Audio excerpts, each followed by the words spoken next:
Faraón era comparado con un cocodrilo feroz que protegía las aguas de la tierra, el Nilo y todos sus canales, y atacaba a cualquiera que se atrevía a desafiar sus reclamos.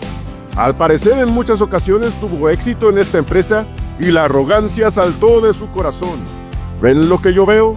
Las victorias de la vida pueden llevar a una persona hacia la soberbia y la arrogancia es un deleite diario y placentero. No quisiera pensar que un hijo de Dios, cristiano salvado por Jesucristo, cayera en semejantes caminos. Sin embargo, hay muchos más casos de los que quisiera pensar, sobre todo cuando creemos que sabemos o tenemos algo que no cualquiera tiene o es en cuanto a los éxitos que consigue.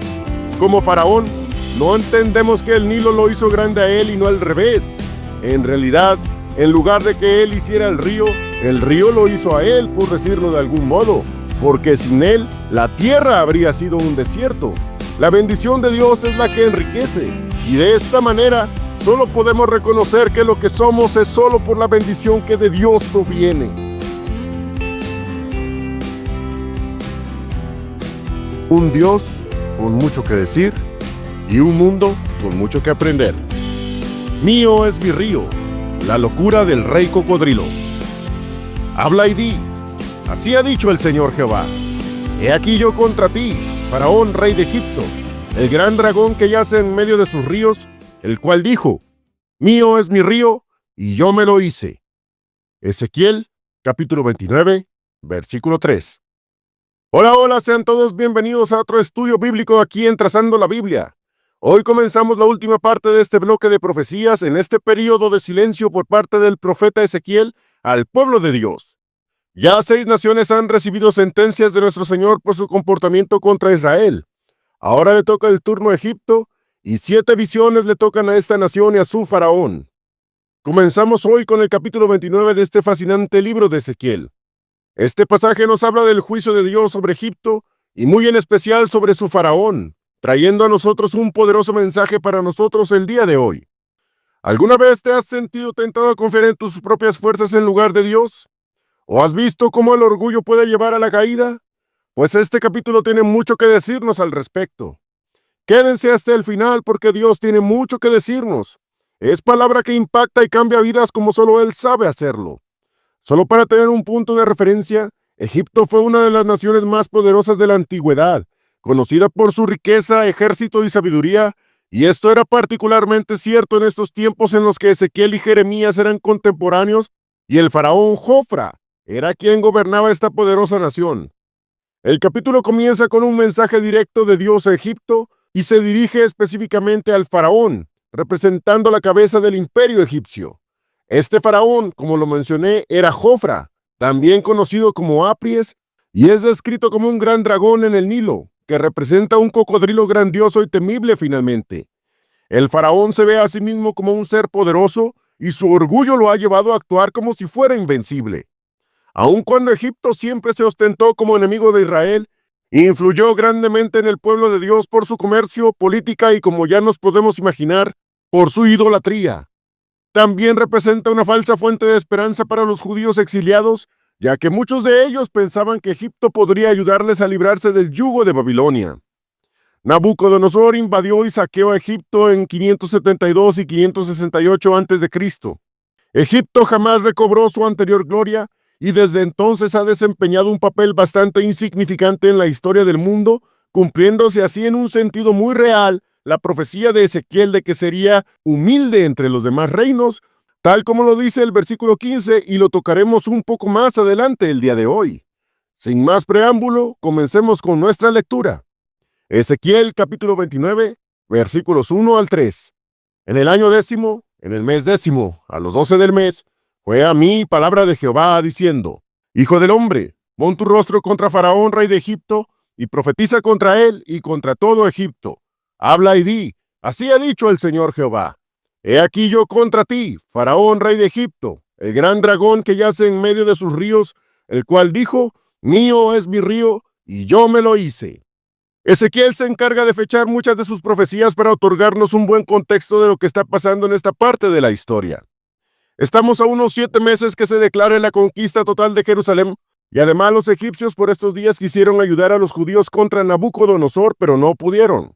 Y aunque todo esto también es parte de una profecía de Jeremías plasmada en su capítulo 37, quiero más bien enfocarme en lo que Dios específicamente tiene para esta nación. Después de la fecha, Ezequiel menciona: fue a mí palabra de Jehová diciendo: Hijo del hombre, pon tu rostro contra Faraón, rey de Egipto, y profetiza contra él y contra todo Egipto. Tener todo en contra no es una buena señal, y menos cuando este tipo de declaraciones salen de la boca de Dios. Hemos sabido durante mucho tiempo que Dios es amor y misericordia. La misma gente que es antagónica a Él esgrime argumentos hasta como pretexto y en son de burla para recordar que Dios es amor y cómo podrían mandar gente al infierno siendo Él de tan noble carácter.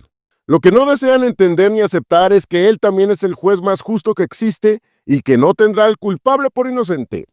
Eso se llama orgullo y claro que Dios pone todo su arsenal contra este comportamiento, pues finalmente el pecado, como con Caín, siempre está a la puerta. ¿Y qué observó Dios en el caso de este faraón Jofra? Ezequiel 29:3. Habla y di: así ha dicho el Señor Jehová: he aquí yo contra ti, faraón rey de Egipto, el gran dragón que yace en medio de sus ríos, el cual dijo: mío es mi río, y yo me lo hice. Dios mismo se dirige a este rey como el gran dragón. Lo hace aludiendo a cómo el mismo faraón se percibe, un rey cocodrilo. Esa es la idea aquí. Este hombre se creía el dios que dominaba el río Nilo, y como un victorioso y fuerte rey, el dios cocodrilo, el gran dragón, fuerte, fiero y según él invencible, dice: el gran dragón que yace en medio de sus ríos, el cual dijo: mío es mi río, y yo me lo hice. ¿Te das cuenta, hermano mío? El faraón se atribuyó el crédito por algo que solo Dios podía crear: el Nilo. Esta actitud me recuerda una historia bastante conocida por todos.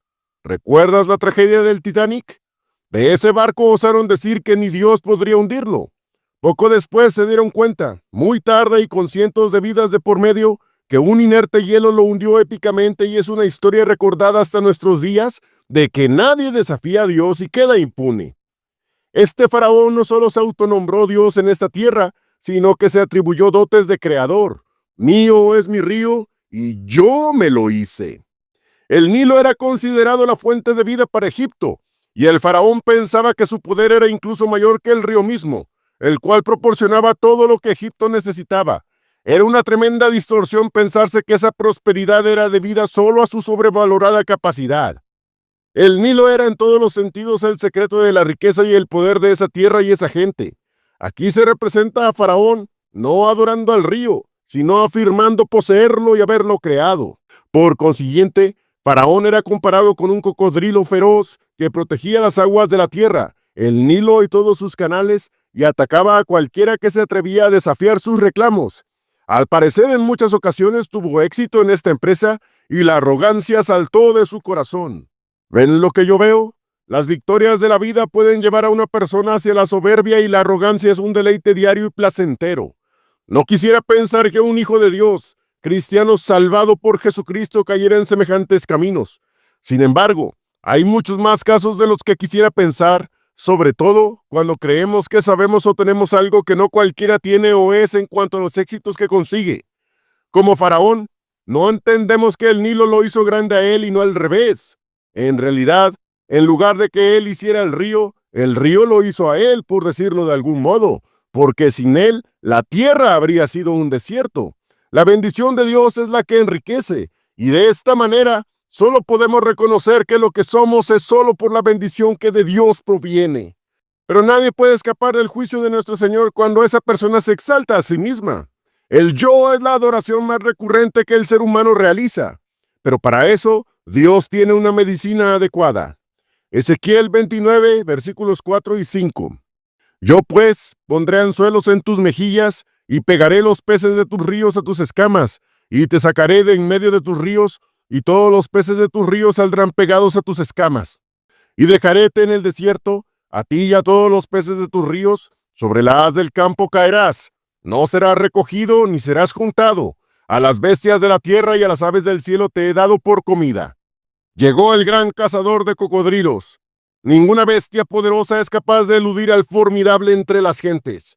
El gran Señor Jehová anunció que él detendría, capturaría y desplazaría a Egipto. Serían terriblemente trastornados, como un cocodrilo sacado del Nilo con anzuelos. El dios cocodrilo Sobek de los egipcios es épicamente humillado por el verdadero Dios.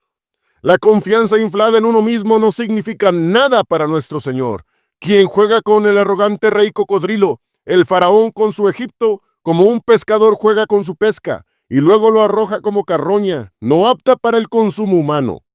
Hay algo muy interesante en la figura que describe Dios en voz de nuestro profeta. Y pegaré los peces de tus ríos a tus escamas, y te sacaré de en medio de tus ríos, y todos los peces de tus ríos saldrán pegados a tus escamas. Si de por sí es un error terrible caminar en arrogancia, es igual de terrible o tal vez peor seguir a una persona con semejantes actitudes. ¿Qué se puede esperar de seguir a una persona cuyo fin sabemos es la misma perdición? Buscar esto, y no a Dios, es digno de tener la misma suerte de destrucción. Los peces de los que se hablan eran los seguidores del rey. Él involucraría a su pueblo en su caída debido a su lealtad hacia este faraón. Esto es para ponernos a pensar si estamos, primero, siguiendo a hombres, y segundo, si esos hombres nos alejan de Dios. Por eso siempre hay que recordar a los bereanos y averiguar si las cosas que se dicen, enseñan o se hacen, son realmente así y avaladas por Dios. Y esto, mis hermanos, no es lo único que vemos en estos pasajes. Prosperidad, eso no es precisamente lo que leímos. Y dejaréte en el desierto, a ti y a todos los peces de tus ríos. Además de que ya no iban ni siquiera a estar cerca del río, Dios los puso en medio del desierto, un lugar inerte donde la necesidad, el sufrimiento, la pobreza y la inminente muerte son lo que predominan en este lugar. Si alguno no ha recibido a Dios como Señor de su vida y se vuelve en su arrogancia, será finalmente como vivir en el desierto, donde la sequedad, la sed, la falta de bendición y la dificultad de seguir adelante serán el diario vivir. Si de por sí la vida es difícil, vivirla sin Dios es imposible. Por esto Él denuncia a todos los hombres en todos los lugares que se arrepientan.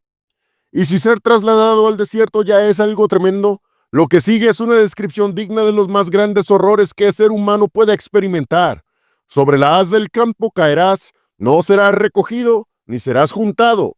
A las bestias de la tierra y a las aves del cielo te he dado por comida. Fueron echados fuera como se hace con los desechos, y el rey cocodrilo junto con sus seguidores fueron, como antes mencioné, carroña para las bestias y las aves del desierto. El peligro de perecer siempre estaría tocando su puerta. ¿Es sensato entonces vivir para uno mismo sin considerar a Dios? Tú que escuchas todo esto el día de hoy, sabes muy bien la respuesta. No es bueno vivir a la expectativa de perecer lejos de Dios. Sabemos que este mundo es representado por Egipto en estos pasajes. Ahora conectemos algunos puntos de esta historia. Recuerden que Israel siempre quiso confiar en Egipto. Fue una denuncia desde los tiempos de Isaías. Jeremías habló de esto justo cuando terminó esta tercera invasión, y aquí mismo Ezequiel lo va a mencionar. Ezequiel 29, versículos 6 y 7. Y sabrán todos los moradores de Egipto que yo soy Jehová, por cuanto fueron bordón de caña a la casa de Israel. Cuando te tomaron con la mano, te quebraste, y les rompiste todo el hombro. Y cuando se recostaron sobre ti, te quebraste, y los deslomaste enteramente.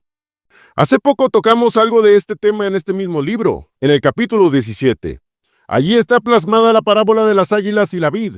Una de esas águilas es Nabucodonosor y la otra el faraón Jofra. Tengo dos mensajes en el canal. Es un tema dividido en dos partes y así lo titulé, Las águilas y la vid. La vid, Israel, siempre quiso ayuda de Egipto, pero Egipto siempre los traicionó. Ezequiel 29:7. Cuando te tomaron con la mano, te quebraste y les rompiste todo el hombro, y cuando se recostaron sobre ti, te quebraste y los deslomaste enteramente. Es por ello que Dios es tan enfático en que no confiemos en este mundo. Nunca ofrecerá la solución al problema del pecado en nuestra vida. Eso solo Cristo lo puede resolver. También tengo otro mensaje abundando en esta idea. Es un poco más antiguo y está basado en un pasaje del profeta Jeremías. Lo titulé Pretextos, pretextos y pretextos. Lo pueden consultar si lo desean. Es hasta frustrante y desesperante cómo el pueblo de Dios corría hacia Egipto y ponían toda clase de argumentos, aún de lo más absurdo, para otra vez conectarse con esta nación traicionera.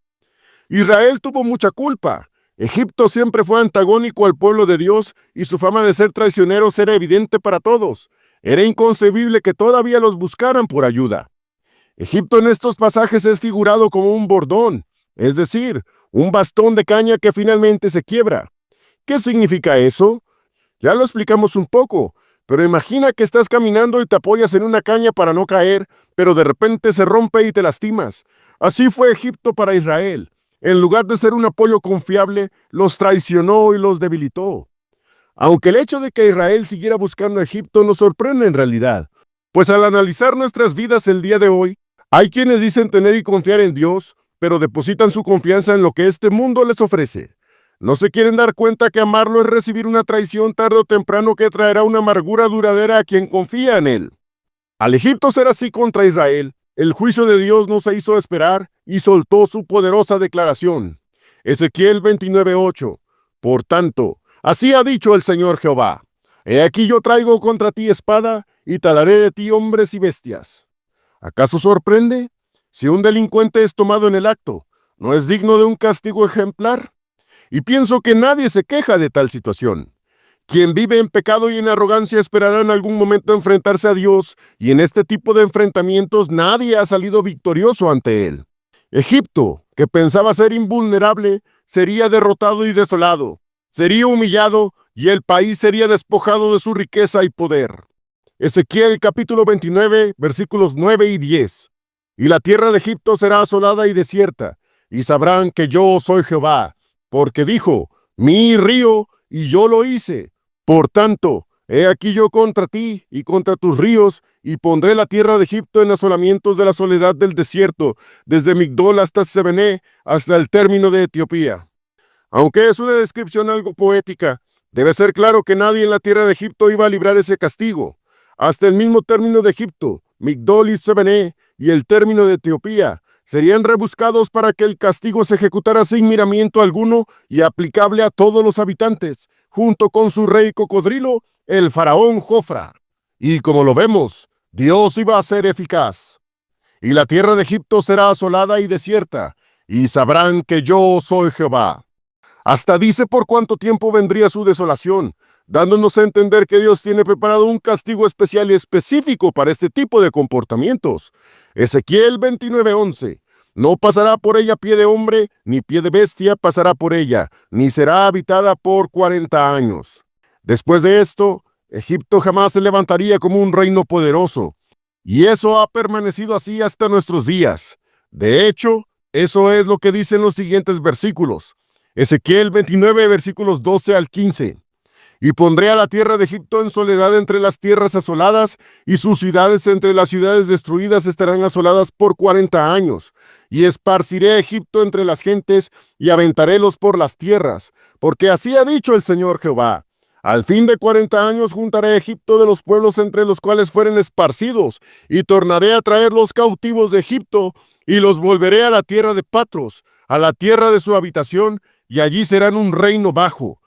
En comparación de los otros reinos será humilde, ni más se alzará sobre las gentes, porque yo los disminuiré para que no se enseñoreen en las gentes. Sí, van a ser reunidos nuevamente, pero Dios quebranta al arrogante de maneras muy particulares, como lo vemos en estos pasajes, y lo hace de tal manera que jamás se vuelvan a levantar. ¡Qué grandes enseñanzas están puestas aquí para no caer en semejantes actitudes! Además, Egipto no era digno de confianza, y todo esto sucedió para que su pueblo, el pueblo de Dios, entendiera que solo su Señor es digno de nuestra entera confianza. Ezequiel capítulo 29, versículo 16. Y no será más a la casa de Israel por confianza que haga recordar el pecado, mirando en pos de ellos, y sabrán que yo soy el Señor Jehová. Miren a este mundo y compárenlo con Cristo, si es que pueden hacer tal comparación. La inmediatez de lo que vemos luego ciega nuestros ojos para no ver a nuestro Cristo. Pero no nos engañemos, es una trampa. Dios permite que nuestras fuentes de seguridad sean debilitadas para que aprendamos a depender de Él y única y exclusivamente de Él. Mira a Cristo y vivirás. El que en Él cree no es condenado. Cree en el Señor Jesucristo y serás salvo. Eso no lo ofrece este mundo. Recuerden, las cosas que se ven son temporales, mas las que no se ven son eternas. Todavía hay algo más que decir de este rey cocodrilo, el faraón, y algo más debemos estudiar acerca de su nación, el reino de Egipto. Pero por ahora, hasta aquí dejo esta reflexión. Esta historia continuará. Que Dios siempre te bendiga. Amén.